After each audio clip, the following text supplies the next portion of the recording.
जिसके कान हों वो सुन ले, जिसकी आंखें हों वो देख ले।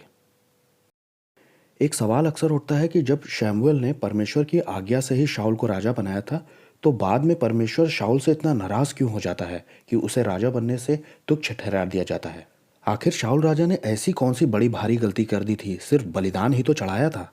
और जैसे ही वो बलिदान चढ़ाता है तो शमूएल कहता है कि अब तेरा राज्य बना नहीं रहेगा और तूने यहोवा की आज्ञा को नहीं माना है और यहोवा ने नया राजा ढूंढ लिया है। अब इसका जवाब हमें वहां मिलेगा जहां शमूएल से राजा मांगा जाता है इजरायलियों के द्वारा।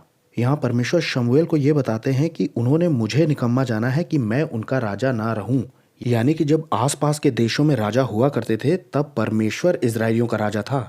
आपको याद होगा परमेश्वर ने शैतान से क्या कहा था कि मैं तेरे और इस स्त्री के वंश के बीच में बैर उत्पन्न करूंगा। इसका सीधा सा मतलब है कि परमेश्वर के लोग और शैतान के लोगों में बनेगी नहीं।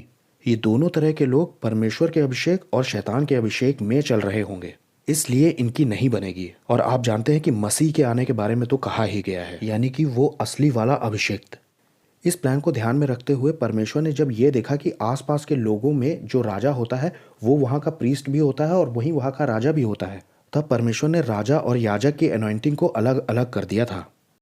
क्योंकि यीशु मसीह ही हमारा महायाजक भी होगा और वही हमारा बलिदान भी होगा।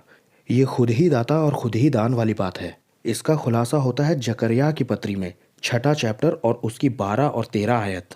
जब आप हिंदी में 13वीं आयत को पढ़ते हैं तो वहाँ लिखा है, वही यहोवा का मंदिर बनाएगा और वही महिमा पाएगा और अपने सिंहासन पर विराजमान होकर प्रभुता करेगा।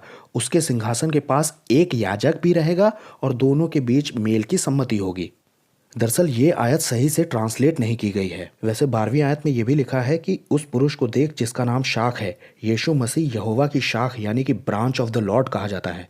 वही मंदिर में भी बैठेगा और वही महिमा भी पाएगा और वही याजक भी होगा, ऐसा इंग्लिश में आया है। और फिर इन दोनों ऑफिसेज में यानी कि किंग ऑफिस और प्रीस्टली ऑफिस दोनों में मेल हो जाएगा। यानी कि जब परमेश्वर ने शाऊल को राजा बना भी दिया तब भी परमेश्वर ने अपनी बुद्धि से एक डिसीजन लिया था। परमेश्वर ने राजा के अभिषेक को और याजक के अभिषेक को अलग अलग कर दिया था, और जो कि यीशु मसीह के आने पर ही जुड़ेगा, यानी कि उसे मसीहा ही जोड़ेगा। यीशु ही इज़राइल का राजा है और मलकीसेदक की रीति पर वही महायाजक भी है।